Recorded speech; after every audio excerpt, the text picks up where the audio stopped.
Hey everybody and welcome back to Jim's Garage. In this video we're going to be having a look at the Minisforum N5 Pro, but I'll also be discussing its smaller sibling, the N5, which I think is probably the sweet spot and what many of you will want to go for. The advantages of the N5 Pro are a slightly beefier processor and the ability to have ECC memory. But for most of you watching, you're not going to be wanting to pay the premium to get those features, and you'll be happy with things like the on-die ECC that DDR5 gives you natively. Now, the layout of this video, I'll give an overview of the configuration and talk about the performance of the device itself. So we'll have a look at the CPU, the RAM, the expansion options. I'll then get onto a physical teardown of the device because there's some interesting design choices. By and large, well built, well thought out, good cooling and replaceable parts. But I also want to focus on the way in which it's constructed, which is pretty cool. It's basically a bit like an MS-01 or an A2 that just slides into a NAS chassis. Now this device does come with its own operating system installed. It's not Minisforum, they've had their take on it. And most of you will probably want to uninstall that, but I'll give a brief overview of it anyway because it does show some promise, but it's definitely not in a state that I would consider to use it. Plus the closed source nature of it might just be a hard stop for most people. Now I'll do some benchmarking in Windows just because most of the tool sets will work on that, and that will give us an overview of some of the drive speeds, the GPU and the CPU performance. But then we'll get on to where I think this thing really shines, or where I think its potential lies, and that is using this as an all-in-one home lab. I think if you are to deploy, say, a hypervisor on here, so in this case I'm going to deploy Proxmox, the way that the IO MMU groups are laid out actually lends itself quite well to virtualizing your NAS. So I've covered that in a previous video, and I know not everybody wants to do it this way, but this is just more a demonstration of what's capable on this device. So in this video I will be virtualizing TrueNAS on this device, and we'll have that running in Proxmox, which gives us the ability to then run a boatload more of VMs and CTs on that same instance, because I really don't think you need this level of horsepower just for a NAS itself. Anyway, let's get into it. So over on the Minisforum website, this is the version that I've got. It's the Minisforum N5 Pro AI. Obviously everything's got AI in, but it is an AI chip. It comes with the Pro 370, and I got the bare bones with 128 gigs. So obviously you're going to need to add your own RAM to this. Now you can get it with 96 gigabytes of DDR5, but when you do that, you can see that the price jumps up by what, 900, over £500. So that's pretty significant. Now ECC memory is slightly more expensive anyway, but you'll have to decide whether or not you want the Pro version and whether the ECC is worth it for you. I generally recommend that ECC is a good to have, but there'll be many people out there who have said, I've run it without ECC and I've never had a problem, and that may well be true, but if you want peace of mind, it's usually a good idea to get ECC. However, if you do want just the normal version, which pretty much does every single thing that the Pro one will do, that comes in at 550, which I think is incredible value for what you're getting here. As we'll see in a moment in the teardown, the quality of the device, the build quality is great. For a first NAS, I'm really impressed with what they've achieved. There's a slide out tray. This is kind of that thing I was talking about where it's effectively like an MS-01 or an A2, whatever, you know, their usual typical build, that just slides into this larger housing. On the back, you've got replaceable fans, and everything is just really well thought out. The device does come with an external power brick, so that does take away some of the heat from this device, but again, some people are pro and some people are against power bricks. This does come with a power brick, so you'll have to think about where you're going to store that. So this device supports 5 hard disk drives. It also supports 3 M.2 and a U.2 SSD, which we'll see in a moment. Those do not run at full speed. We'll have a look at that in a moment. There is a times 16 slot, but that again doesn't run at times 16. There are 2 Ethernet ports on the back, a 10 gig and a 5 gig. One's an Aquantia and one's a Realtek NIC, which again, it would be nice to see Intel here, but it seems that every time they don't use an Intel CPU, it comes with Realtek or Aquantia. I'm not sure if there's some sort of marketing deal in the background. Now it does come installed with that Miniscloud OS, which again we'll have a look at, but I do recommend you probably want to change that. And one thing that's just tacked on the back, which is quite interesting, is it does come with Oculink. So again, leaning more into that all-in-one home lab. If you did want to have, say, a dedicated GPU or additional storage or a NIC, you do have those expansion options. So now let's have a quick look at the more technical specification. So the main difference here, you've got 12 cores, 24 threads, and 8 cores and 16 threads, and the difference of 5.1 and 4.9 respectively. It does come with a beefier GPU, the 890M versus the 780M, but for using this as a home lab, you're probably going to be fine with either of those. Now the Pro model does come with 50 TOPS worth of AI if you wanted to use that, and that's important to your workload. Both of these devices support up to 96 gigabytes of 5600 megatransfer RAM. The Pro is ECC, the non-Pro is not. Going back to the drives and the different speeds, here you can see that all 5 of the 3.5-inch bays, they are SATA 3, so you should be able to saturate the full link speed there. I actually tested as well with SSDs here because I wanted to try and max out and find the throughput, and that did seem to max out the drives. One of the M.2s is a 4x1, the other one is a 4x1, and that's the U.2 and the M.2, so it does support up to 15 terabyte U.2 drives, which is pretty cool.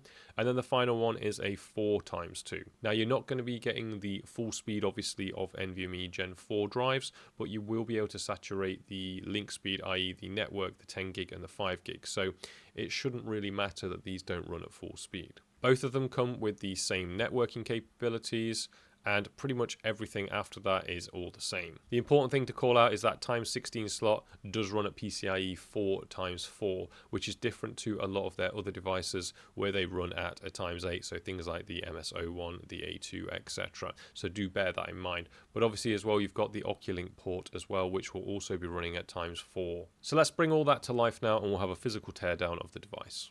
So looking at the front of the device, here you can see the 5 drive bays. It's actually got the protective screen removed. I prefer it like this for airflow. On the front, you can see that there are a number of LEDs that designate the power on, the LANs, and the different drives. There's also a USB 4 in Type-C and a USB 3 port. You can also see here the included power brick and the daughter board for the U.2. On the back of the device, you can see that we've got a perforated mesh with 2 fans. You can remove this and you could upgrade the fans or replace them if you wanted to.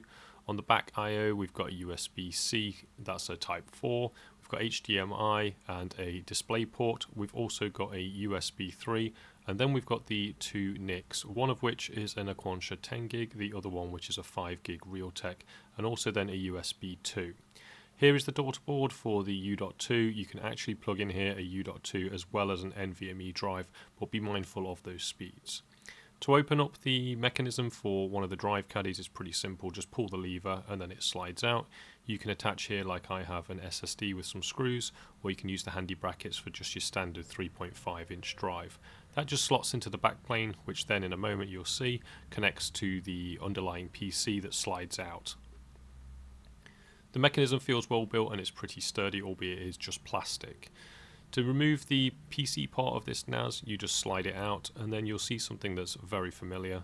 This looks very much like one of their standard Minis Forum PCs with a slightly different front plate. Here you can see the side with the M.2s, and this actually slides into a backplane which then connects to the drives. We'll see that again in just a little moment. On the front, here's a close-up of the I/O and also the LEDs. Here you can see I've got the 2 NVMe drives populated. The one on the left is what came with the device, and the other one is a Samsung 980, which you saw in my testing. There's a fan here, and if you want to use the U.2 daughter board, you'll need to remove that fan, and this will go in its place. Other than that, really, there's a spare slot, and these do take full form factor SSDs or NVMe drives, so you can have the ones that have the power protection as well. The daughter board will slip in where the fan goes, and then you'd have access to those additional peripherals. Having a look at the connection itself, you can see in the top corner here, you can see that connection to the backplane, and that's where the drives will communicate with this machine. So you could actually run this independent of those drives if ever you wanted to. On the back we see sort of the heatsink and then all of those connectors in bare, and then the reverse of the device is a pretty standard affair for a Minis Forum device. Here you can see the RAM in the top left hand corner, and again that has some active cooling on it, and I suspect the CPU will be to the right of that underneath the heatsink. You can also see here the PCIe times 16 port, again which runs mechanically at times 4. When you first boot the device, it does actually ship with the Minisforum Cloud. Now this is built upon FNOS, which I believe is a closed source Chinese NAS operating system, so some of you might have alarm bells ringing already. Generally, my experience of this has been positive, albeit I don't think many people are going to use it, and I still would probably recommend that you install your own thing, maybe Proxmox, TrueNAS inside Proxmox, maybe TrueNAS just bare metal with then all your VMs and containers on top of that. Whatever flavor. I still think that those products will do better than this product. Now, it's not to say that it isn't good, because those who just want to buy something off the shelf and have an operating system when you turn it on and it just works, that's kind of what you're going to get here. It isn't perfect by any means. I've often had to break out my translator because there's still quite a bit of Chinese in here as you're going through it, but broadly speaking, it's a good first attempt. So for example, if we wanted to create a pool, I've just stuck 2 SSDs in here. It's as simple as clicking create a pool. You've got the options then of a simple mode or an advanced. We'll do the advanced to make this a bit more interesting. It does support things like ZFS, which is great to see. And also the machine itself is hot swappable. So when I first booted this device up, I wanted to test whether or not I could put new drives in and it would detect them. That's kind of standard anyway, but it's good to see that this operating system does support it. So these 2 drives were put in after it had booted up and I'd configured everything. And then here you can see that we've got these 2 selected, and we have a few options here. We can do some striping, some mirroring, etc. And more importantly, down below, we've got the RAIDs, which is probably what most people are going to be using this for. For this video, I'm just going to be mirroring the device, and we do get the options for storage pool encryption and some data compression via the LZ4 algorithm. So the next step, basically you get a confirmation of what we want to do, and then we can click confirm. We will be prompted with the password when we do that, so confirm that and then click OK. With the password confirmed, it's going to go away now and create that storage pool. It will do the necessary checks. Now, this is by no means as in-depth as something like TrueNAS or Unraid, so do bear that in mind. If you want those low-level granular controls, and this will extend to things we'll have a look at in a moment as well when we look at the drives themselves, so drive health, disk statistics, etc. Traditionally for the hard drives and also for the SSDs, that seemed okay, but for NVMe drives, I wasn't able to get some of the drive statistics. Now that's set up, we can start using it, and I must say the actual user interface and the user experience is pretty good. So it's got a standard desktop interface, which is what you would expect. If you wanted to spin up a Docker container, it's pretty straightforward. You could go in here, you could install Plex or Jellyfin, spin up a Minecraft server, all of that sort of stuff, and it just seemed to work within my testing. Now, I prefer to use my own setup with my own compose files, but if you're just getting started and you want a product that's off the shelf and is generally going to work, it's a good solution. Now, installing Plex, I'm not going to be covering things like transcoding. I recommend you do go and check out the NAS Compares video, because he goes into great depth about all of the features around transcoding on this device. What I'll be doing is obviously spinning up Proxmox on this device and then setting up virtual machines like I've done many times before, and I would go that route to do my pass-through of the GPU to the VM and then do the transcoding that way. Now that that image has pulled, it would be nice if this automatically closed.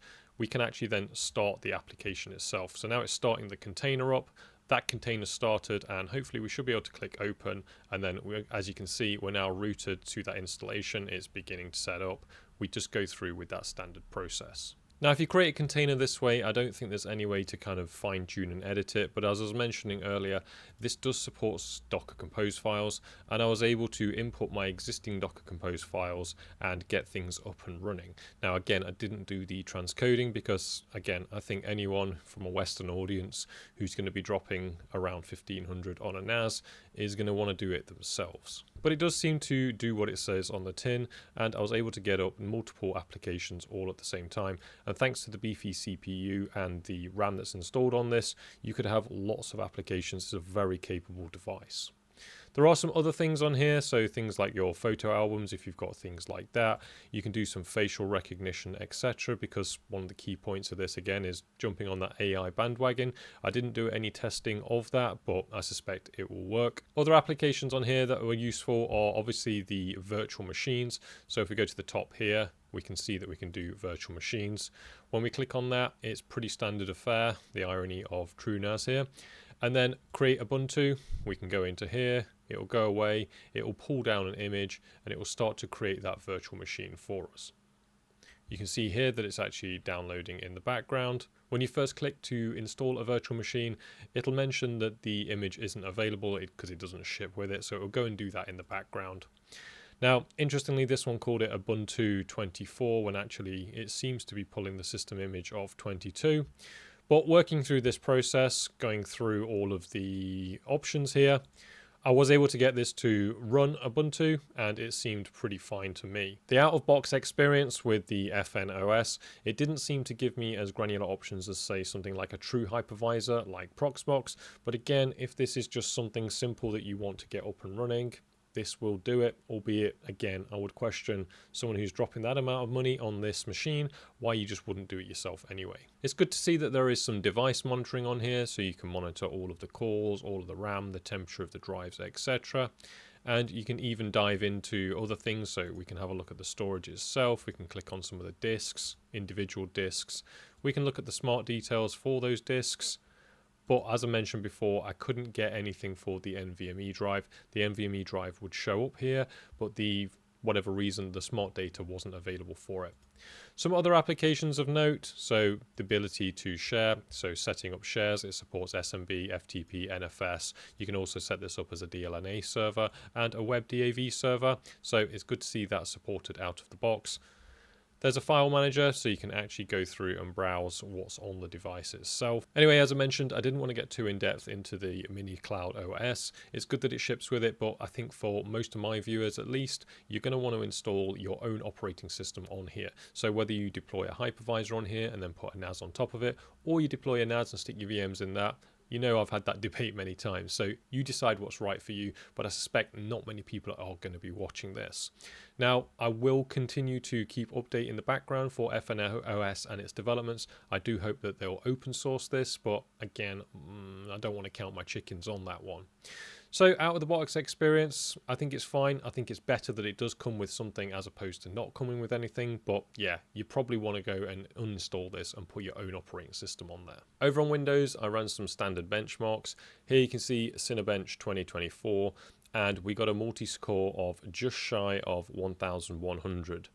Now, interestingly, during that time, nothing exceeded 64 degrees on the CPU, which was good to see, and it remained pretty much silent. The power reading on the wall was at 80 watts when the CPU was fully maxed out. We can see here that the CPU itself was drawing around 73 watts as reported by this tool, so a little bit of overhead for the device itself and the drives, that feels about right. Resetting all of the statistics and running for a single core, we get 120 points.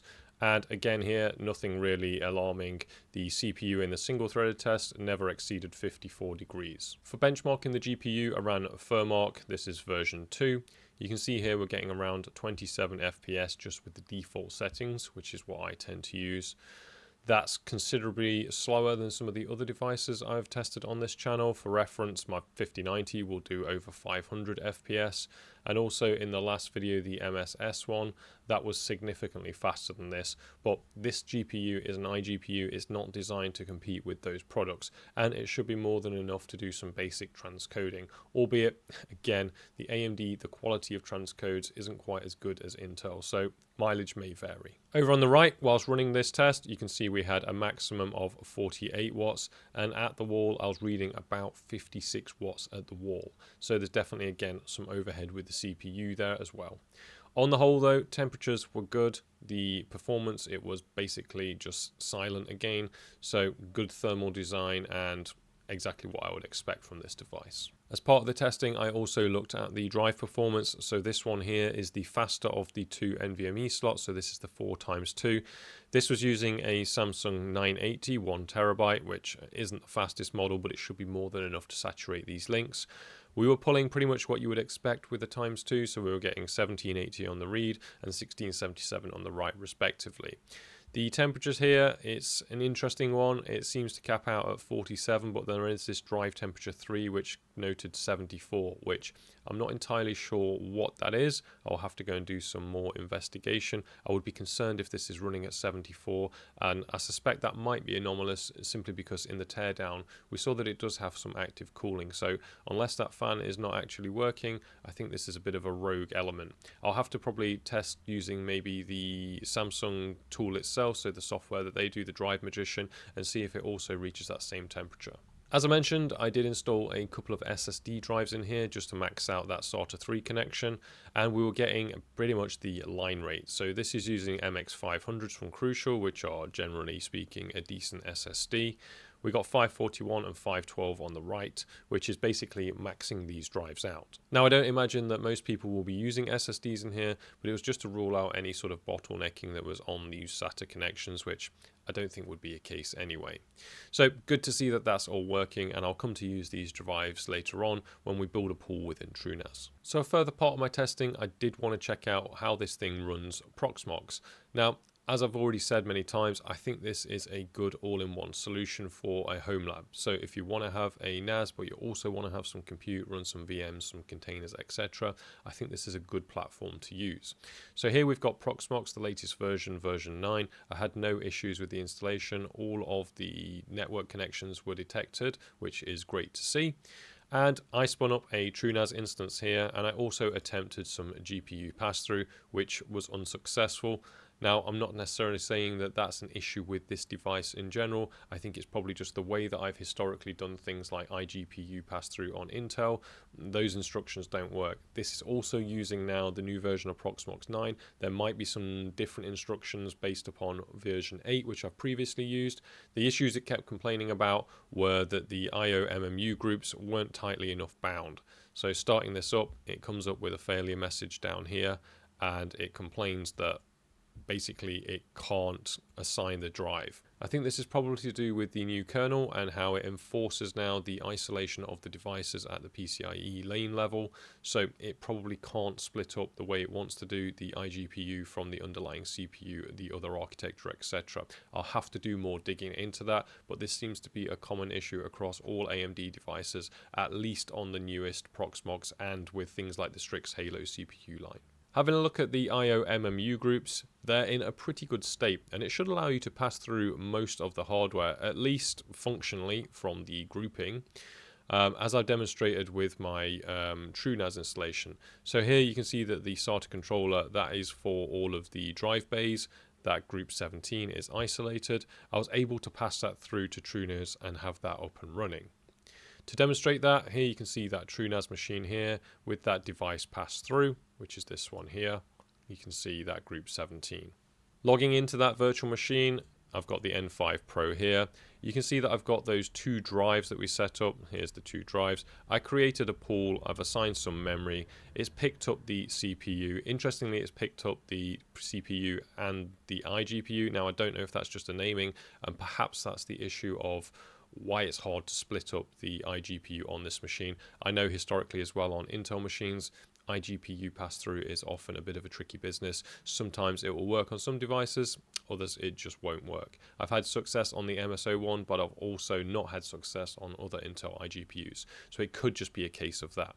But anyway, I created a data set, I set up some shares, and ultimately I was able to connect to this on my normal machine.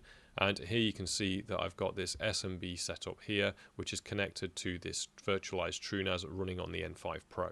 So just to summarize, we've got 12 cores and 24 threads to play with here on the Pro version, and I've assigned that with 64 gigabytes of ECC memory. So I've got plenty of extra resources here to spin up virtual machines, create containers, etc. And I think to build out a pretty compelling home lab. I can also expand that as well with the x16 slot, again electronically 4, but also the Oculink port as well. So there's definitely some expansion capabilities here. If you're going further down the stack to the non-Pro variant, you're going to have fewer cores and threads, but still ample enough to get a decent home lab up and running. And if the ECC isn't a deal breaker for you, you're still going to have the same amount of memory available to you. So where does that land us on this device, and what's my recommendation? Well, first things first, I really like the device. I think it's well built, it's well thought out, and it's pretty competitive. Now, when it comes to the Pro and the non-Pro, I would probably lean more onto the non-Pro version. At around £500, I think it's a fantastic package for anyone looking for an all-in-one, or at least a beefy NAS that you can use to host all of your services. The Pro gets too expensive in my opinion. The uplift in CPU compute power and the added benefit of ECC, to 99% of the people are watching this video, it's not worth the additional £500-600 that you're going to be paying for that. So you're going to get pretty much all of the benefits on the no Pro version, all of the good build quality, plenty of overhead and expansion. You've got the Time16 slot, although it's running electronically at 4, and you've also got the Oculint port as well, which you can add additional peripherals to. I think Minisforum have done a good job here, and I really hope to see them continue this line, expand on it, and bring out new propositions to the market. Anyway, if you've liked this video, please give it a thumbs up, hit that subscribe. I'll see you on the next one. Take care, everybody.